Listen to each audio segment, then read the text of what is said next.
आपको बता दूं कि इनकी हाइट जो है वो मात्र 4 फीट है। मतलब 4 फुट की जो श्वेता है उन्होंने एकदम हासिल कर लिया 330वां रैंक। ये जब आप पढ़ रही हैं न्यूज में, अभी तक आप दूसरों का न्यूज देखती होंगी, अभी आप न्यूज में आ रही हैं, ये कैसा मतलब फीलिंग है? तो मैं ब्लैंक हो गई। फिर मैंने खुद को संभाला, मैंने कहा सर मैं रिजल्ट देखती हूँ। फिर मैंने देखा, मैंने 2 बार 3 बार उसे क्रॉस चेक किया। फिर एकदम नाम रोल नंबर पूरा एकदम। देखिए चैलेंज तो थे, मैं इस बात से बिल्कुल इनकार नहीं करूँगी, बहुत सारे चैलेंज थे, परंतु मेरे मन में एक चीज़ ये था कि मुझे खुद को साबित करना है। मैं सुनना चाहूंगी वो क्या कमेंट करते थे, वो आज उनके मुंह पे तमाचा है आपका जो रिजल्ट है, वो क्या कमेंट आपको मिलता था? हाँ, बुरा तो लगेगा। अगर मैं ह्यूमन हूँ, एक इंसान के तौर पे मेरी भावनाएं हैं, तो बुरा तो लगता था, लेकिन मेरे मन में था कि मुझे करके दिखाना है। लोगों को होता है कि वो मौका मिलता है तब वो खुद को साबित करते हैं, मुझे खुद को साबित करना होता है लाइफ में, तब मुझे मौके मिलते हैं। नींद आई रात में इस चीज को जानने के बाद? एंड उसके बाद जब मुझे रियलाइज हुआ तो मैं अपनी जगह पर ही खड़े होकर कूदने लगी। And that moment was speechless. मैं उस चीज को बयान नहीं कर सकती कि मुझे कितनी बार। 330वां रैंक है, किस पद पर आप तैनात होंगी आगे में, क्या पोजीशन आपको मिलने वाला है, मैं जानना चाहती हूँ। नमस्कार, मैं अंजलि और आप देख रहे हैं द इंडियन स्टोरीज। देखिए, जब से बीपीएससी का रिजल्ट बाहर आया है तब से हर जगह चर्चा यहाँ के टॉपर्स की हो रही है।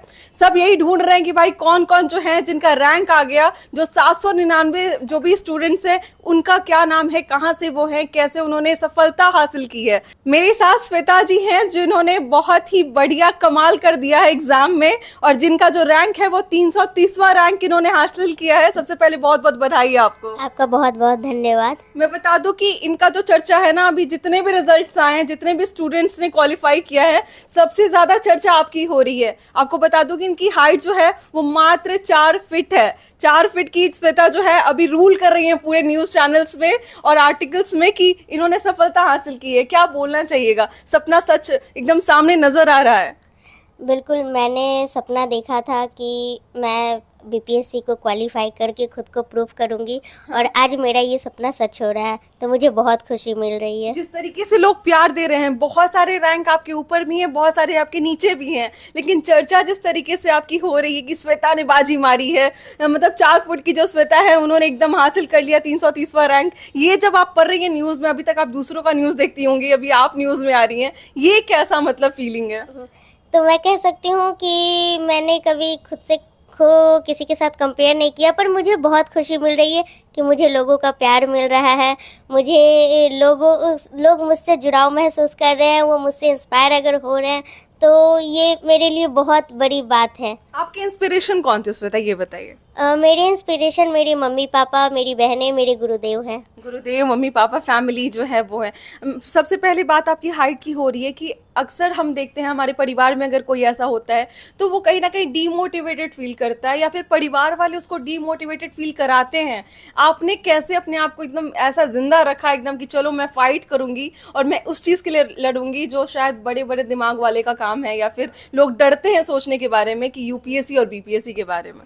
देखिए चैलेंज तो थे, मैं इस बात से बिल्कुल इनकार नहीं करूँगी, बहुत सारे चैलेंज थे, परंतु मेरे मन में एक चीज़ ये था कि मुझे खुद को साबित करना है।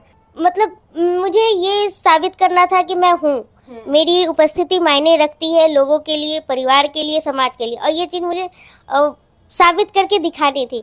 तो इसमें मेरे सबसे बड़े सपोर्टर मेरे माँ बाप थे। उन्हें मेरे मम्मी पापा ने मुझे एक ढाल के रूप में किया, उनकी परवरिश, उनकी शिक्षा ने मुझे उन बातों की परवाह नहीं करने दी कि कोई क्या कह रहा है। हालांकि बुरा लगता था, बहुत बुरा लगता उड़ाया जाता था। हाँ, बुरा तो लगेगा।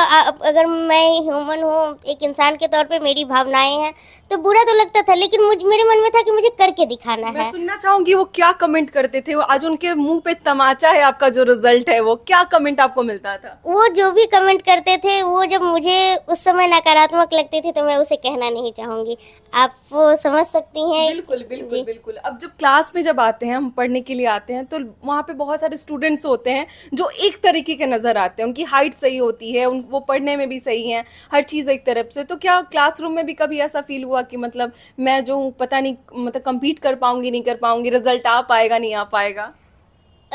नहीं, हाइट की वजह से तो मुझे ऐसा नहीं लगा, क्योंकि जाहिर सी बात है कि जब बाहरी चुनौतियाँ बहुत ज़्यादा होती है तो आपको अपने मन को बहुत स्ट्रांग बनाना पड़ता है और मेंटली बहुत ज़्यादा प्रिपेयर्ड होना पड़ता है।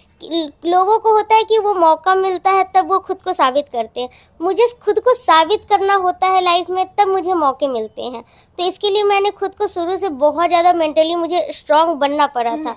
तो वैसा तो कोई इफ़ेक्ट क्लासरूम में नहीं हुआ, लेकिन हाँ, मैं इस चीज़ को कहना चाहूँगी कि कोई भी क्लासरूम हो वहाँ इंक्लूसिव ग्रोथ की बात होनी चाहिए। सभी को, चाहे वो किसी भी पृष्ठभूमि से आए, कैसे भी दिखते हों, किसी भी तरह के हों, जाति, धर्म, रंग, रूप हाँ, सबके इन ऊपर सब जाते तरह की हैं। विविधताओं से परे होकर इंक्लूसिव एजुकेशन की बात हर क्लासरूम में होनी चाहिए। हर बार जब हम साइबर कैफे जाते हैं, अपने लैपटॉप को खोलते हैं, कुछ रिजल्ट चेक करते हैं, बहुत सारी चीज़ें दिमाग में घूमती हैं।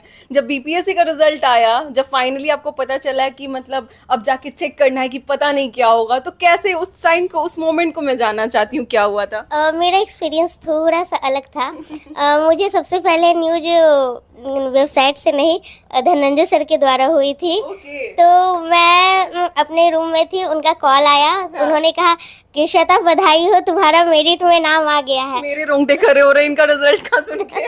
तो वो बस वही हाल था। मुझे बिल्कुल नहीं समझ में आया कि मैं तुरंत, वो होता है ना Reaction कि कैसा तुरंत होना चाहिए? रिएक्शन, तुरंत रिस्पॉन्स जो होता है, मुझे बिल्कुल, मैं ब्लैंक हो गई। फिर मैंने खुद को संभाला, मैंने कहा सर मैं रिजल्ट देखती हूँ। हाँ। फिर मैंने देखा, मैंने 2 बार 3 बार उसे क्रॉस चेक किया। पहले पूरा एकदम जूम करके एकदम नाम, एकदम हाँ। नाम, रोल नंबर पूरा एकदम पूरे अथी वो देखा टेबल। एंड उसके बाद जब मुझे रियलाइज हुआ तो मैं अपनी जगह पर ही खड़े होके कूदने लगी। And that moment was speechless. मैं उस चीज को बयान नहीं कर सकती कि मुझे कितनी खुशी हुई। नींद आई रात में इस चीज को जानने के बाद? नींद अभी तक नहीं आई होगी मुझे लगता है। नहीं, नींद क्या क्या कहे, वो ये था कि इंटरव्यू के बाद मैं बहुत ज़्यादा पैनिक हो गई थी। मैं बहुत ज़्यादा स्ट्रेस में आ गई थी कि पता नहीं रिजल्ट क्या अच्छा, होगा। ये उम्मीद थी जब आप इंटरव्यू, आपको कुछ ना कुछ आकलन हो जाता है जब हम पीटी देते हैं, मेंस देते हैं, फिर इंटरव्यू पे आते हैं, तो हमें थोड़ा बहुत आइडिया हो जाता है कि क्या होने वाला है। तो कहीं कहीं दिमाग में था कि कुछ हो सकता है अच्छा। अब हाँ, उम्मीद थी तभी तो डर था। हाँ। अगर आप पूरी तरह से अपनी उम्मीद खत्म कर देंगे तो आप गिव अप कर देंगे, फिर डर भी खत्म हो जाएगा। लेकिन उम्मीद थी, डर भी था, 50-50 में मैं थी। हाँ। तो इसीलिए डर उतना ही ज़्यादा बढ़ा हुआ था। तो रिजल्ट के बाद बहुत अलग अनुभव हुआ कि नहीं, चलो फाइनली मिल गया। एंड उसके बाद ये हुआ कि मतलब मैं इंटरव्यू 17 को था, 28 को रिजल्ट आया। ये 11 दिन मुझे लगता है मेरी लाइफ के सबसे स्ट्रेसफुल डेज थे। स्ट्रेसफुल था। ये स्ट्रेसफुल थे। तो जब रिजल्ट आया ना, तो मेरे मन में फाइनली आया कि यार आज मैं सुकून की नींद सोऊंगी। 11 दिन से जो नींद नहीं जी आई जी, थी, अब बिल्कुल बिल्कुल, बस वही चीज था। तो लोग कहते हैं कि नींद नहीं आती, मैं उस दिन सुकून से सो पाई उस 11 दिन के स्ट्रेसफुल जर्नी के बाद।